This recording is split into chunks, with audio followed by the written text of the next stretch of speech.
बांधवांना माझी नम्र विनंती आहे की सध्या ज्या पद्धतीनं आपण पाहतोय की मराठवाड्यामध्ये मोठ्या प्रमाणामध्ये पाऊस झाला, अतिवृष्टी झाली आणि शेतकऱ्याचं होत्याचं नव्हतं झालं.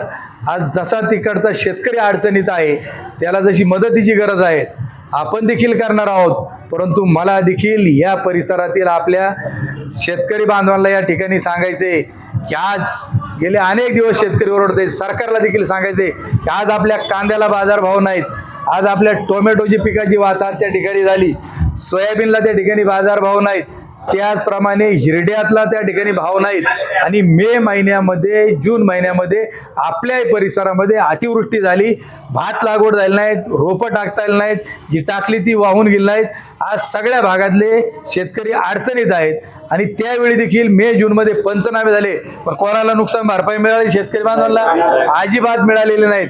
आणि म्हणून या शेतकऱ्याच्या प्रश्नावरती आपण कुठल्याही परिस्थितीमध्ये आवाज उठवण्याकरता 28 तारखेला रविवारी सकाळी बरोबर 10 वाजता मंचरला रास्ता रोको आंदोलन मार्केट कमिटीच्या समोर त्या ठिकाणी करणार आहोत. तेव्हा तुम्ही सगळे येणार की नाहीत? आणि मला सगळ्या शेतकरी बांधवांना विनंती करायची की आपण हजारोच्या संख्येने उपस्थित या आणि या सरकारला जाग आणण्याचं काम त्या ठिकाणी करून दाखवू. धन्यवाद.